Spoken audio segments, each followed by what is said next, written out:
Sejam bem-vindos ao podcast da Supermentes. Eu sou Jéssica, sou educadora, guia Montessori de 3 a 6 anos, assistente de guia Montessori de 3 a 6 anos, especialista na abordagem Clio para educação bilíngue. E hoje, nosso episódio vai falar um pouquinho sobre a faixa etária de 0 a 3 anos.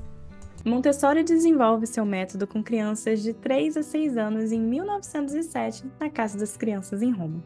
Apesar de saber a importância do desenvolvimento infantil nos primeiros 3 anos, como relata em seu livro A Mente Absorvente, foi só com a chegada dos netos que Montessori tem mais contato com essa faixa etária, começando assim a olhar com mais atenção. Mas são suas alunas que vêm a seguir que começa uma revolução no método nesse segmento. Eu estou aqui hoje com Natália Nogueira, minha amiga e parceira, que vai se apresentar pra gente. Olá, olá, é muito bom estar aqui, fico feliz, agradeço o convite. Bom, eu me chamo Natália Nogueira, eu sou pedagoga, sou guia Montessori de 0 a 6 anos, formada pelo Centro de Estudos Montessori do Rio de Janeiro. Trabalho há 3 anos exclusivamente com a educação montessoriana e hoje atuo como guia de uma sala do Nido. Então, Natália, fala pra mim o que é unido para as pessoas poderem entender melhor. Então, o nido é uma nomenclatura que a gente usa. Nido é em italiano, então em português seria ninho. Então, nido Montessori a gente usa para classes de crianças de 0 a 3 anos. Então, no nido é onde a gente tem as crianças de 0 a 3 e quais foram os percursores do 0 a 3, já que Montessori ela se concentrou basicamente em 3 a 6 anos e vai ser o Mário, filho dela, que vai desenvolver o método adiante, mas quem desenvolveu, quem fez essa revolução no método antes de chegar no 3 a 6 anos? Quem são as pessoas por trás disso? Perfeito. Como você falou, né, Montessori começou com as classes, com as crianças de 3 a 6 anos. E aí, baseado no que ela deixou, então, no trabalho da mente absorvente, nos trabalhos dos planos de desenvolvimento, outras pessoas deram seguimento, outras pessoas continuaram esse trabalho. E aí, a primeira dela que a gente tem é a Adele Costa Gnocchi. Então, ela conheceu Maria Montessori e ela passou a seguir a mestra em todos os cursos, todos os congressos nacionais e internacionais, e ela seguiu nesse caminho. Tem também a Grácia, né? Grácia Fresco. Então, além dela ser uma das seguidoras que deu prosseguimento ao método nessa classe de 0 a 3 anos, ela também foi aluna da Casa das Crianças, né? Então, ela conhece desde pequenininha Montessori. Ela participou de muitos congressos. Ela trabalhou com a Adele, né, que eu falei anteriormente. E ela foi assistente, em vários cursos Montessori. Enfim, é, ela é considerada como se fosse a herdeira de Montessori, sabe? Ela foi uma das alunas que foi, assim, trabalhou diretamente com Montessori nos últimos cursos que ela dirigiu. Outra pessoa importante que deu seguimento foi a Silvana Montanaro. É, ela é formadora da AME, escritora também. Ela deu uma reformulada nos cursos da AME de 0 a 3, formou muitas pessoas e, e o curso da AME hoje, vamos dizer assim, que tem um pouco da cara dela, sabe? Ela trouxe é, uma renovação, digamos assim, para as formações de 0 a 3. E por último, mais ou menos importante, temos também a Simone Davis, que é autora, ela é professora, tem uma escola. é, Ela escreveu um dos livros mais famosos hoje em dia, que a gente tem Montessori para essa faixa etária, que é o Bebê Montessori e a Criança Montessori. Ela é uma professora Montessori certificada pela AME e tem um blog popular, né? O Instagram dela se tornou muito popular nesse meio digital. E ela fala, assim, numa linguagem muito clara para pais, dando dicas e trazendo mesmo essa sensibilidade, sabe? Ela é da Austrália, a escola dela é em Amsterdã, e ela escreveu esse livro, os dois livros, né, junto com a Junifa, Então, são livros bem legais, assim, são bem divididos em tópicos, eles são bem, a linguagem bem acessível. Então, é isso. O bebê Montessori foca mais no primeiro ano da criança, e a criança Montessori foca de crianças de 1 ano e 5 meses até ali por volta dos 3 anos. E é Uma isso. leitura super recomendada para quem está chegando no nido para ser guia Totalmente. ou para quem está chegando para ser assistente. É uma leitura indispensável e também para as mamães também. Que foi um Total. que fez a minha maternidade ser mais leve, foram os livros da Simone. E uma coisa que eu queria te perguntar é que eu fui professora do tradicional durante muito tempo e eu ouvi muito essa frase de que, não vou botar a criança na escola tão cedo, assim, tão novinha, porque eu não vou botar ela lá só para brincar, ela pode brincar em casa, né? E a mesma coisa quando a gente fala de Montessori, a gente vê as crianças de 3 a 6 anos fazendo matemática, fazendo coisa, então dá aquele caráter de que elas estão estudando, né? O pai sente aquilo. Mas e as crianças de 0 a 3? O que que elas fazem no nido? Olha, eu vou te falar, Jéssica, que essa é a pergunta mais perguntada de todos os tempos para uma professora de 0 a 3. É a pergunta de US$ 1 milhão.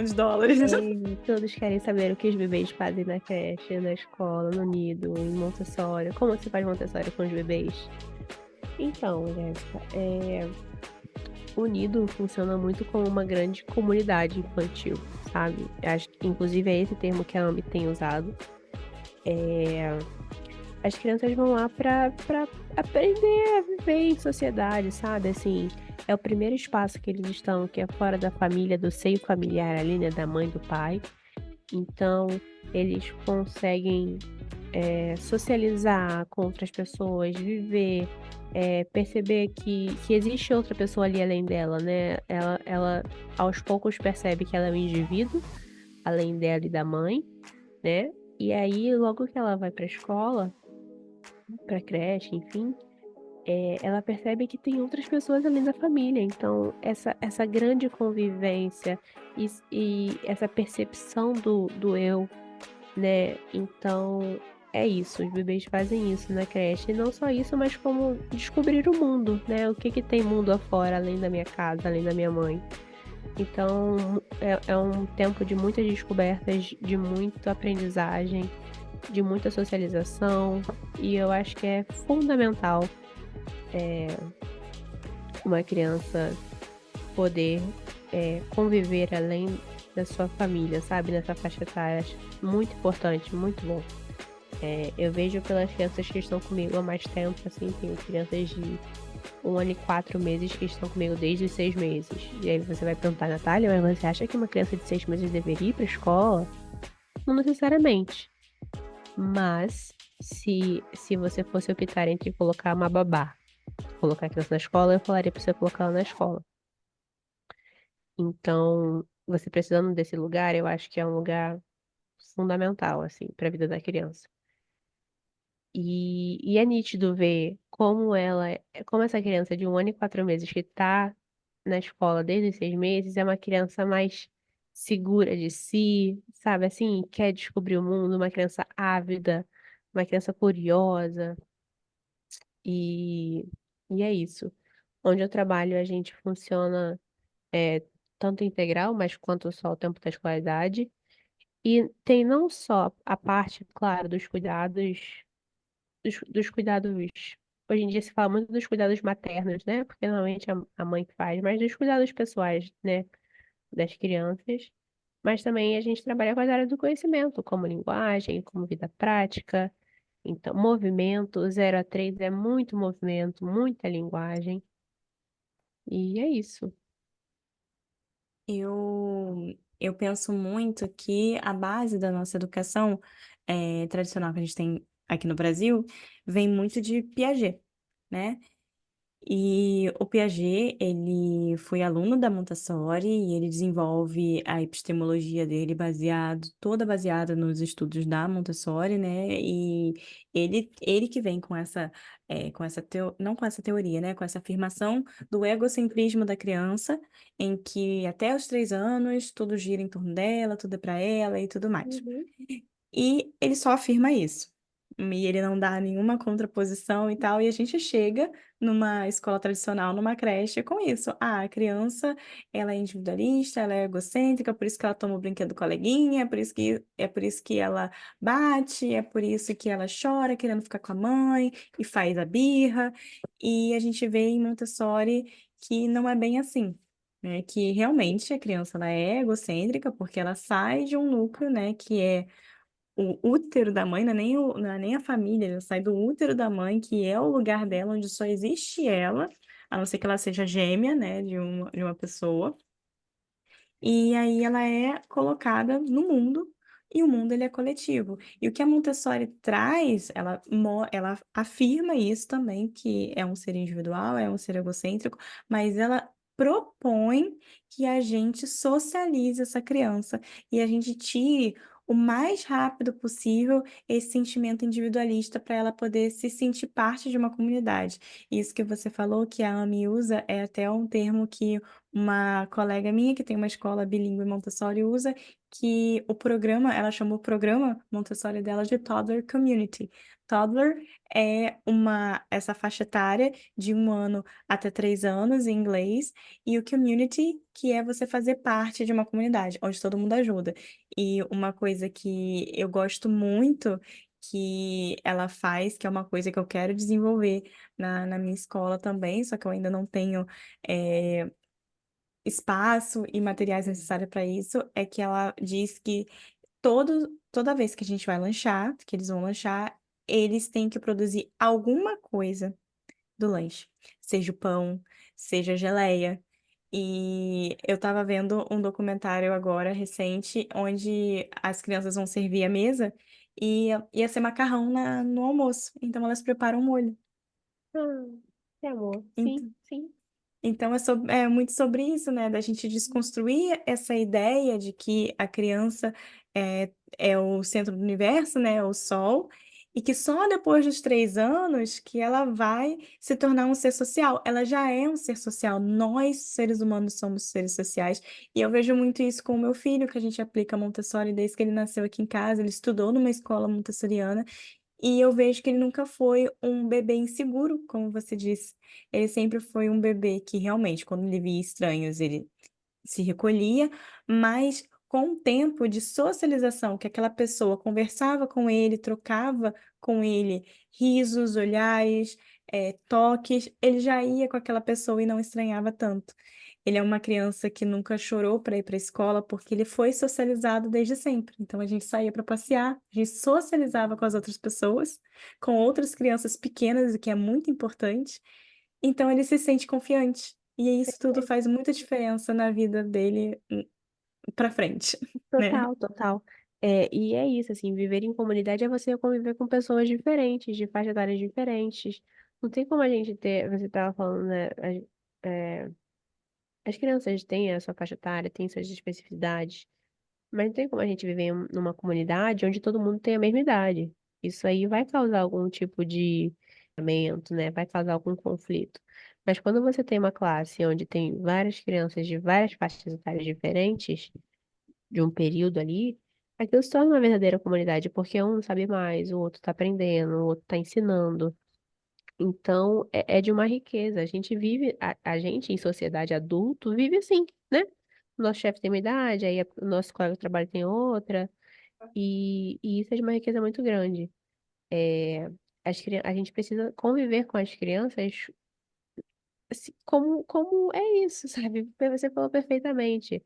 É de conviver com elas e não é, como se elas fossem objetos ou como se elas fossem dependentes total, sabe? Elas têm potencial demais. É isso, elas podem produzir o seu próprio lanche, elas podem colocar a mesa, é, podem ajudar a gente, né? A gente pode se ajudar.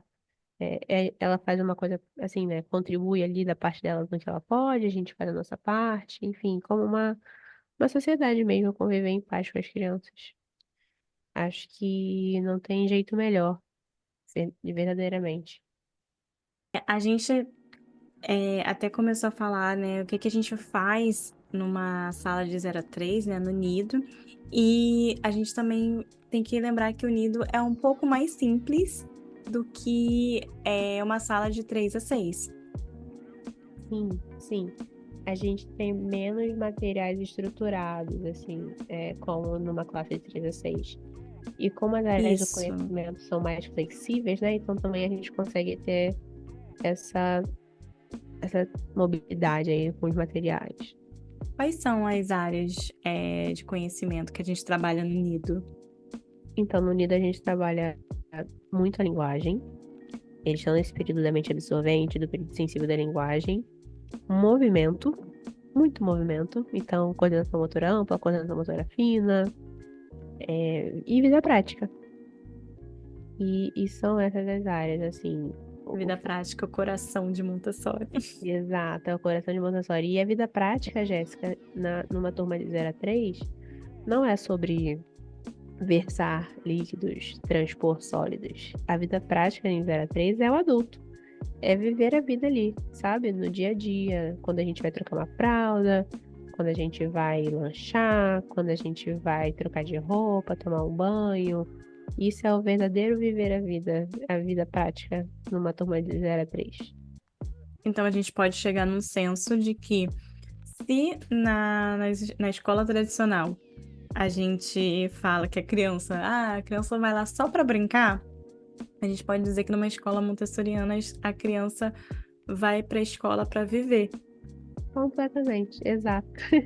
Ela vai ali para viver, para viver a vida como ela deveria ser vivida em qualquer outro lugar, né? Dentro de casa, na escola, enfim. E aí a gente tem que levar em consideração que viver para uma criança é brincar, se cuidar, se alimentar, aprender, explorar, descobrir e Dormir, repetir. descansar, exato. Agora eu quero perguntar para você que possivelmente tem professoras ouvindo, mas também tem mães. E as mães muito se interessam por aplicar Montessori em casa, seja para dar continuidade ao que a criança está fazendo na escola, seja porque a criança está numa escola tradicional e aí ela precisa oferecer também outras coisas para reforçar essas habilidades que estão sendo adquiridas, que a gente sabe que é um processo um pouco mais lento fora de Montessori. E em Montessori a gente consegue proporcionar à criança a alcançar esses marcos de desenvolvimento no tempo correto ou mais rápido, seja a criança como for, seja ela PCD, seja ela com uma neurodivergência, seja ela o que chamamos de atípicas. Então, quais os princípios montessorianos para a gente escolher materiais e atividades para oferecer para as crianças de 0 a 3 anos?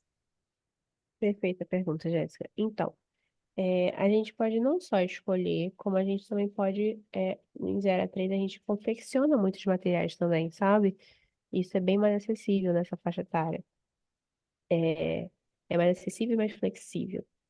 Então, os princípios não são muitos, os limites são poucos, mas são de extrema importância. Então, em primeiro lugar, a gente não precisa olhar para a segurança dessa criança. Então, essa atividade, esse material vai colocar essa criança em risco? Ela pode colocar isso na boca e se engasgar? Isso pode entrar no ouvido, no nariz, em algum orifício que não deveria, sabe? Então, essa segurança. É, outro princípio, né, é quase que óbvio, né, de Montessori, mas que esse material possibilita essa criança trabalhar de maneira autônoma, de maneira independente, sem a intervenção de um adulto, tanto ali tão presente, né? Claro, você apresentar material, isso não é problema nenhum, mas essa criança vai precisar sempre de você para usar esse material? O ideal é que não. E outro ponto, outro princípio, né, é o controle do erro. Então, é um material que a criança consiga ver onde ela errou, sem que um adulto precise falar, sem que ninguém fale, mas ela vê onde ela errou e ela mesma conseguir se corrigir. Eu acho que com esses três princípios básicos, a gente consegue um material de boa qualidade, a gente consegue um material efetivo, mesmo para a aprendizagem da criança, e, e é isso. A gente tem uma grande gama de possibilidades de construção de materiais de 0 a 3 anos. Muitas das coisas que a gente vê no Pinterest podem ser materiais de 0 a Muitas 3 anos. coisas. Maravilhoso, E gente. E a gente pensa muito nos materiais de madeira e tudo. Sim, são muito interessantes, são bens duráveis. Você pode trocar com outros pais, por exemplo, você pode doar para quem precisa e esse material passar de geração em geração. Mas a gente precisa levar também ao público esse fun fact about do material que é confeccionado por você mesmo, que as crianças reconhecem o seu esforço, porque em Montessori a gente trabalha muito o reconhecimento do próprio esforço. Então as crianças às vezes olham para, elas estão numa mesa trabalhando, elas olham para a porta, tem uma criança carregando um balde super pesado. E elas admiram aquela determinação e elas querem fazer igual. Então, depois é um outro ponto de vista. A criança que estava com balde está olhando ela fazendo uma outra coisa, carregando todos os blocos da Torre Rosa de uma vez, por exemplo, para botar em outro lugar. Então, assim, elas aprendem a se admirar e aprendem a valorizar o esforço um do outro naturalmente. E quando elas veem um material feito com caixas de ovos e palitos de picolé, por exemplo, quando elas veem um material confeccionado de cartolina, elas dão valor a isso. Parece que não, parece que elas vão estragar, estou numa turma muito grande. É claro que aquele material ele vai se deteriorar mais rápido por causa da manipulação constante, que a gente não pode ignorar isso, Sim. mas as crianças elas dão valor, elas ficam curiosas de ver o que que tem ali, justamente porque foi você que fez. E elas sempre entram na sala de aula porque numa sala de 0 a 3 tem muita rotação de material, porque a gente tem menos áreas, então a gente tem que seguir o interesse da criança, então esses materiais eles têm que estar mudando no decorrer do ano, e elas sempre entram com essa curiosidade. O que será que a que a minha professora preparou para mim hoje. Então, se a gente estiver em casa trabalhando com a criança, oferecendo atividades que estimulem o desenvolvimento dela, ela vai chegar naquela estante, naquele cantinho que foi separado para ela, e vai perguntar: o que que minha mãe preparou para mim hoje? E isso é muito legal, isso é muito mágico, que é uma coisa que não acontece com tanta frequência no de 3 a 6 porque elas já sabem o que que tem ali. Elas já sabem o que que tem na matemática, o que que tem na área sensorial, o que que tem na área de linguagem. Elas só ficam meio que assim, quando que ela vai me apresentar aquilo? Quando ela vai me apresentar isso? Mas elas sabem que tem, a não ser quando a escola está iniciando, que a gente começa com as estantes vazias e elas vão se enchendo conforme o tempo vai passando. Mas se é uma escola que já está seguindo o fluxo, as crianças já sabem que tem lá. Então, nunca é uma novidade, assim. Às vezes a gente faz uma graça, muda uma estante de lugar ou outra, Um compra um centro, sofazinho para botar na área de uma leitura, um bandeja. tapete novo, uma bandeja, assim, achei legal, vou dar essa atividade de vida prática nova aqui. Às vezes você pega um espanador diferente, assim, eu troquei a minha vassoura por uma vassoura verde, foi um frisson, todo mundo quer varrer agora. É Porque isso. eu acho que a vassoura vermelha não varria tão bem. Então a verde é o negócio. Ótimo. Mas esses detalhes, né? Esse período sensível dos detalhes, eles notam com mais frequência. Mas os de 0 a 3, eles estão sempre esperando serem surpreendidos o tempo todo. E a gente tem esse poder de surpreender eles o tempo todo, inclusive com as conquistas deles. Então é muito legal isso. Jéssica, é um fato real, assim, não é apenas um relato, não é apenas um, um estudo. As crianças realmente gostam muito mais de um material não estruturado ou um material de sucata do que um material muito bonito, que foi comprado, caríssimo. Eu vou falar pra você que na minha sala, as crianças gostam muito de. Elas estão numa fase muito da precisão, sabe? Materiais que precisam trabalhar muita precisão. E aí eu fiz é, 2 ingredientes em material, galera. É um pote de maionese vazio, limpo, de preferência, né? Transparente, e palitos de picolé. Eu furei esse pote, a tampa desse pote, né? E aí, assim, esse é o material favorito de todo mundo. Sabe assim? Ele não fica na estante o tempo inteiro.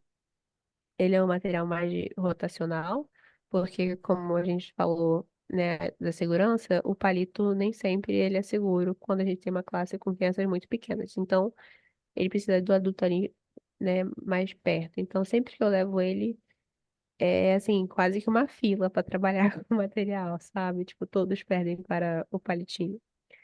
Então, é maravilhoso, assim, a gente poder observar isso. E eles reconhecem, sabe? Assim, os que já falam, você que fez? O palito? Eu, picolé? Sabe? Tem esses diálogos, assim. Então, é isso. Assim, eu acho que o mais bonito disso é que as crianças não trabalham pelo resultado final, né? Elas estão ali fazendo para para refinar aquela habilidade, né? Para exercitar aquele movimento. Não é quando a criança carrega uma cadeira pesada, ela não tá pensando que vai chegar lá na outra ponta da sala com a cadeira e vai levar. Ela tá pensando em segurar aquela cadeira pesada e ela quer levar aquela cadeira pesada para A construir aquela prova disso é habilidade. que ela repete. E ela repete. Exatamente. Depois que ela botou a cadeira no lugar que ela tem, ela tira. E você fica E assim, bota de menina, novo. não era pra tirar, a gente precisa sair da sala. E ela tirou porque ela quer botar de novo. Exato, exato. Às vezes eles tiram do lugar só pra poder colocar de volta no lugar, sabe? Assim, existe muito isso. E a Então, gente perceber assim o que, que eles estão gostando de fazer ali e entregar para eles aquilo que eles querem fazer, né? Seguir a total. criança, o interesse dela. Eu falo pro meu filho que desde 1 ano de idade a atividade favorita dele é tirar todos os cartões da carteira e colocar no lugar certo, né, da Hum, carteira. Porque é tão difícil para ele encaixar ali naquele Exato. lugar tão A apertadinho. precisão. E ele não se contenta, ele não quer colocar naquela parte onde a gente põe nota, que daria para botar tudo de uma vez. E não, ele quer botar um em cada buraquinho. Então, ele quer isso, a lei do máximo esforço. E é o processo. E depois que ele consegue fazer tudo, ele tira tudo de novo, começa tudo de novo. Exato. O período sensível dos detalhes nessa faixa etária fala muito sobre isso, né? Dessa precisão. Eles querem fazer as coisas com muita precisão. E eles sempre vão estar buscando essas atividades. E eu acho que não só a gente dá a oportunidade deles fazerem isso, mas a gente permitir. Porque às vezes aquilo já está na sala. Por exemplo, as crianças gostam muito de carregar na minha sala, né? Um material muito pesado. Às vezes elas não vão trabalhar com aquele material, elas só querem carregar de um lado para o outro. E aí eu não preciso dar aquela oportunidade, é só deixar ela fazer. E muitas vezes a gente fala, fulano, não é aí o lugar, dá licença, você não vai trabalhar com esse material, guarda na estante, mas ela só quer carregar aquilo dali pra sala, sabe? Então a gente precisa muito observar também. Acho que uma, um, um- uma das áreas aí, falando mais do adulto, né, é sem dúvida a observação. A gente precisa não só trabalhar com as crianças em todas essas áreas, mas a gente precisa trabalhar em nós mesmos a observação da criança pequena, porque é muito mais fácil interromper ela, sabe? Interrompê-la. É muito mais fácil, porque a gente esquece, né, que a criança muito pequena, ela não sabe ver hora. Para ela, tanto faz se ela vai demorar 5 minutos ou 30 para Exato. poder botar o sapato, ou vestir o casaco, ou terminar de colocar aquela cadeira no lugar. O tempo só existe para gente que é adulto. E a gente precisa respeitar o tempo da criança, porque a escola é o local de vivência da criança. Sim. E, Sim. convenientemente, é o local de trabalho do adulto. Mas é o nosso papel biológico de estar ali guiando é mais biológico do que meramente burocrático. Então, Exato. se a gente se sujeitou a estarmos ali como professoras, a gente precisa seguir esse ritmo. E isso só confirma uma coisa. Montessori sempre disse que a criança, ela repete, repete, repete, porque ela quer fazer bem feito. Ela quer dominar aquela habilidade, ela quer fazer da melhor maneira possível. Por isso que ela sempre repete. Enquanto não estiver perfeito, ela não para de fazer. Então, quando a gente tem uma criança maior e ela faz um desenho de qualquer jeito, ela faz uma letra toda, toda estranha, eu esqueci o nome que a minha mãe dava, garrancho. Ela faz aquele garrancho, é sinal que alguma coisa está errada, porque nenhuma criança, nenhuma pessoa quer fazer por fazer. Nenhuma pessoa quer fazer algo mal feito. Existe alguma Sim. coisa errada, existe alguma necessidade que não está sendo suprida. existe alguma coisa que precisa ser trabalhada antes daquela escrita, para ela não sair um garrancho, antes daquele desenho, para ele não sair todo rabiscado. E pode ser emocional, pode ser desenvolvimento, pode ser qualquer outra questão. Então a gente precisa ficar atento, porque essa é a prova e tá ali na gente desde pequenininho. Sim, sim. Acho que quando isso acontece, né, a gente vê que alguma coisa tá fora do comum, assim, né?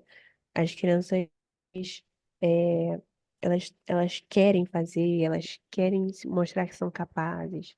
Então, quando a gente tá vendo que uma criança tá desmotivada, tá com a autoestima baixa, tá fazendo, digamos, de qualquer jeito, né? Algo precisa ser visto, assim, tem alguma coisa ali que tá, que não deveria estar, ou que está, sabe, nem tá fora do lugar. É isso. Então a gente chegou na pergunta que não quer calar. A pergunta que move esse podcast, esse Instagram, esse trabalho que a gente faz com muito carinho, que é falar sobre bilinguismo, multilinguismo, falar sobre tudo isso, porque é uma coisa que também, tanto quanto a vida prática é forte em Montessori, a linguagem é muito forte. O que destacou Montessori de todas as outras metodologias do mundo foi a velocidade de aquisição de linguagem Sim. e alfabetização, né? Então, as crianças terminavam a educação infantil alfabetizadas e letradas, elas interpretavam o que estava sendo dito, o que estava sendo lido, e a gente tem alguns registros lá no início do século XX de escolas que já traziam língua estrangeira no seu currículo. A própria Montessori falava duas línguas, ela falava francês e italiano. O Mário Montessori falava francês, italiano, falava inglês, se casou com uma americana, e com certeza na Índia eles aprenderam alguma outra língua também. E é possível introduzir uma língua estrangeira numa turma de 0 a 3, mas é tão pequenininho, ele nem sabe falar português ainda, será que vale a pena? Totalmente, Jéssica, totalmente. É, acredito muito, assim, porque eles estão nessa fase da mente absorvente inconsciente, né?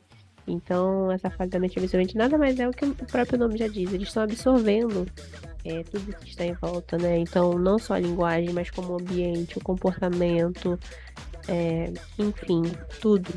E isso é muito benéfico, né? Então, eles podem estar inseridos num ambiente que seja trilíngue, eles vão absorver esses três idiomas, né? Conforme eles estão sendo expostos ali, eles estão absorvendo, sem dúvida nenhuma. E como você acredita que pode acontecer essa dinâmica na sala de aula? Você acredita que precisa vir um professor de inglês no meio do nada para ensinar? Precisa ter auxiliares ali ou uma guia para cada idioma pode estar beneficiando as crianças de alguma forma? Como você acredita que possa ser essa dinâmica de ensinar língua estrangeira dentro de um ambiente montessoriano? Então, Jéssica, nessa faixa etária, assim, não só numa língua estrangeira, no inglês, mas as crianças precisam de consistência, né? Elas precisam de consistência, de, de firmeza, assim, daquilo ser constante na vida delas, né? A gente não adianta a gente falar uma vez e não falar nunca mais. Isso para tudo, assim, quando eu cheguei na turma de 0 a 3, eu falava que era um grande enxugar gelo, sabe? E é isso, a gente precisa de constância. Então não adianta eu falar que a minha criança é bilíngue, ou que tem uma escola bilíngue, se a minha criança vai ter aula de inglês uma vez por semana, durante 1 hora, ou se ela vai ter aula, ou se só a assistente vai falar inglês, ou se vai ser em períodos esporádicos, enfim. Eu acho que o que funcionaria, baseado, enfim, nos meus estudos em Montessori, seria uma pessoa, uma guia mesmo, sabe? Assim, que tivesse uma guia na primeira língua, em uma guia no segundo idioma, né? No inglês, seja lá na língua que fosse. Então, precisa, assim, dessa pessoa, tipo, que seja consistente com as crianças, sabe? Nos dois idiomas. Porque é assim que elas aprendem português, né? Na consistência. Então, a gente falando ali, nas rotinas, nos cuidados, na alimentação, na apresentação de materiais. Não posso ter só uma assistente que tá ali para apagar incêndios e contar uma historinha ali no momento. A gente precisa de uma pessoa que faça, a rotina com a criança, né? Que esteja imerso no dia dela mesmo, no cotidiano. A gente precisa até pontuar aqui para o pessoal entender, quem não está dentro da escola também, por que que a gente falou isso, né? Da função. Em Montessori, a gente tem adultos dentro da sala de aula e esses adultos são chamados de guias ou assistentes. Os guias são os que vão mediar o ambiente com a criança, que no linguajar popular seriam professores regentes e as assistentes seriam as auxiliares. E qual é o papel de cada uma? A guia, ela intermede o ambiente com a criança, então ela dá as lições, então ela apresenta os trabalhos que tem que ser feito, como se usa aquele material, ela que toma as notas, do que está acontecendo e tudo mais. E as auxiliares, elas auxiliam a a guia de que maneira? Não deixando com que outra criança atrapalhe uma atividade que esteja em andamento, não deixando aquela criança ociosa, então ela oferta um trabalho, mas ela não apresenta aquele trabalho porque ela não tem, o domínio daquela apresentação. Geralmente, em vida prática, a assistente até apresenta porque não tem muito mistério, né? É, Mas assim, eu acho de que, outros não.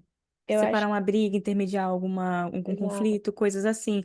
E acontece o tempo todo, então ela tá sempre para lá e para cá. Então acontece que nesse contexto você não tem a consistência que você estava falando, porque você começa a falar para a Natália parar de puxar o cabelo do coleguinha e o outro coleguinha já está subindo em cima da mesa. Então você vai lá acudir aquele coleguinha em cima da mesa e a Natália que estava puxando o cabelo não conseguiu absorver que você disse aquilo porque você falou tão rápido. E você já tem que fazer outra coisa que ela já esqueceu. Então, a consistência, ela precisa também ser de um jeito que a Montessori fala de ser devagar, olhar no olho, estar na altura da criança, ser o mais objetivo possível com as palavras. Então, quanto menos palavras você usar, melhor. E você precisa ter esse enfoque, né? Voz firme, lenta para a criança compreender, olho no olho, criar conexão e ter essa consistência de sempre falar a mesma coisa. É claro, exatamente, perfeito. A assistente na sala, ela é muito rotativa, né? Então, ela não tem. Eu acho que é sobre funções mesmo, né? A professora, as funções dela tá mais sobre essas lições, né? Ela tá observando, ela tá mais. Eu ia falar, Jéssica, que ela tá mais presente. Vê se você consegue me entender. Ela tá mais focada ali. E a Eu consigo. É assistente, ela como é se ela mais fosse a rotativa. âncora da sala. Exatamente. E a assistente, ela é mais rotativa, sabe assim? Ela tá ali ajudando onde é preciso. Então, se é preciso aqui, para o amigo se concentrar mais no material, precisa de uma pessoa ali, ela vai estar ali. Mas se uma criança sai correndo e morde a outra, ela vai sair correndo também. Então, ela vai junto. Ela é mais flexível.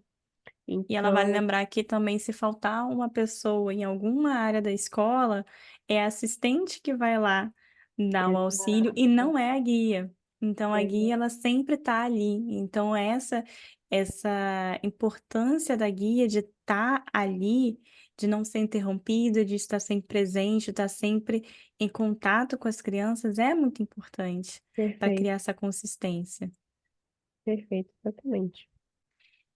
Vale lembrar também que quando a gente fala de 0 a 3, a gente está falando de uma mente absorvente inconsciente, como a Natália falou, e a Montessori já há muito tempo já tinha, só pela observação, visto isso, mas a neurociência foi estudar o cérebro de crianças recém-nascidas até 3 anos de idade e viu que a plasticidade cerebral é enorme e que existem conexões que estão sendo feitas o tempo todo. É uma atividade cerebral muito intensa, por isso que essas crianças elas dormem bastante, porque e tem um pico de energia assim muito grande e dorme, porque o cérebro está em constante movimento. Então, a neurociência já provou que a gente precisa de pelo menos 400 repetições para poder formar uma ligação, e que se a gente fizer brincando, isso já cai para 20 repetições. E quando a gente está nessa fase inicial, absorvendo o ambiente, o que que isso quer dizer inconsciente? Ela não sabe o que que é inglês, o que que é francês, ela só sabe que é um barulho que as pessoas estão reproduzindo e que ela tem a capacidade de reproduzir também. É só ela imitar. Então, ela vai balbuciando até chegar no refinamento necessário para aquilo virar uma palavra e ela repetir quantas vezes forem possíveis para poder aquilo internalizar. E fazendo isso com mais de um idioma, ela consegue acessar áreas do cérebro dela que podem ser acessadas novamente para sempre. Então, se ela foi exposta a um segundo idioma ou mais na primeiríssima infância, ou seja, antes dos 3 anos de idade, ela pode fazer 20 e aprender qualquer idioma que ela quiser. Com muita facilidade, porque essa área do cérebro dela ela não ficou sem conexões neurais, ela está bem conectada com o resto do cérebro e ela vai conseguir fazer com que ela aprenda de forma muito natural, tanto quanto é na própria infância, porque é sobre essas repetições, essas ligações neurais que a gente faz, que torna, a aprendizagem muito mais fluida do que penosa, porque a gente não tem como acessar essa área do cérebro de forma tão Exato. simples como antigamente. Então a gente não pode duvidar do poder dessa mente da criança, e a gente precisa expor, precisa trabalhar, precisa, se a gente pode dar essa oportunidade para ela, a gente precisa sempre pensar, por que não? Perfeito, Jéssica. E não só isso, né? Quando a gente fala de mente absorvente inconsciente, a gente está falando de uma naturalidade que não se adquire depois, né? Você pode fazer, sim, 20 anos de inglês, você pode fazer cursos, você pode fazer tudo que tiver ao seu alcance como adulto. Mas quando a gente aprende na primeiríssima infância, né, nessa faixa etária que a gente está conversando, não tem igual, porque ela vai aprender como a gente aprende a nossa primeira língua, vai estar ali junto. Então, todo a pronúncia dela, né? Toda a absorção mesmo vai ser de uma naturalidade que a gente não tem depois. Porque é isso que você falou, a gente cria conexões que depois a gente não consegue criar mais. Você cria, mas com uma certa dificuldade, com um desafio um pouco maior. Inclusive, tem pessoas que, depois de adulto, elas não conseguem fazer cursos, assim faz e aí para, faz e para, mas aquilo não consegue se manter. Ela não se torna fluente. Às vezes ela se torna avançada, ela entende, às vezes ela escreve, mas essa autonomia mesmo da língua, né, ela não consegue construir, né, depois de adulto, depois de uma certa idade. Então, então assim, eu acho que é essencial, sabe? Se a gente tem a oportunidade, se a gente pode fazer isso pela criança, eu acho que é de uma riqueza inestimável, de verdade, porque imagina você poder fazer uma coisa que você não vai poder fazer igual, sabe? Assim, em qualquer outra época, qualquer outra idade. Você vai querer fazer, você queria fazer, sabe? Se falasse assim, Natália, se você tiver uma criança e aí ela só pode fazer isso nessa idade, você quer que ela faça ou quer que não? Você vai querer que ela faça. Claro que ela vai querer, você vai querer, né? Porque vai ser muito mais fácil, vai ser muito mais tranquilo e vai ser muito mais prazeroso também. E a gente está falando de benefícios a curto, médio e longo prazo, né? Os benefícios não é só tipo, porque quando ela tiver 20 anos vai ser mais fácil. Não, mas a riqueza Uhum. de fonemas, as conexões que ela vai fazer são benéficas para ela ali naquele momento, sabe? Essa ampliação desse vocabulário, dessa linguagem, dessa cultura também, né? Quando a gente fala de língua, de idioma, a gente não está falando somente de vocabulários, a gente está falando de culturas. Então, é de uma riqueza inestimável. Vale lembrar também que o cérebro bilíngue, ele tem uma capacidade cerebral muito grande, porque ele cria essas conexões, né, desde a infância, prevenindo Alzheimer, demência e todas as outras, doenças relacionadas a ao cérebro, né? Por conta desse exercício, a gente pode comparar, por exemplo, com o exercício de balé, onde a criança, quanto mais cedo ela inicia, mais flexível o corpo dela se torna, porque o corpo dela Perfeita, está em desenvolvimento, exato. não está com as cartilagens ainda, né, todas ali, então ele está bem flexível e as cartilagens elas vão se moldando dentro dessa flexibilidade, não o contrário. É a mesma coisa com a plasticidade cerebral, é a mesma coisa com a flexibilidade, da fala, por conta do aparelho fonador ainda estar sendo trabalhado, e por isso que tem essa pronúncia muito legal. E acredito que a gente tem aqui um prato cheio para poder colocar uma educação bilíngue de qualidade dentro de uma sala do nido, né. Sem Acredito dúvida. que podemos. Quem tiver dúvidas pode entrar em contato com a Supermentes, que a Supermentes ajuda, né, Natália? Já vamos deixar o publi aqui. Com certeza. E eu queria agradecer você ter participado, e eu tô te chamando há tanto tempo. E agora que a gente conseguiu estar juntas, e eu tô muito feliz da gente ter colocado esse papo para todo mundo poder conhecer um pouquinho mais do nido, que é o nido e o fundamental. Todo mundo tem curiosidade, todo mundo quer saber. Isso, é isso. Eu que agradeço, Jéssica. Foi muito bom. Assim, a gente poderia ficar aqui falando por horas, né?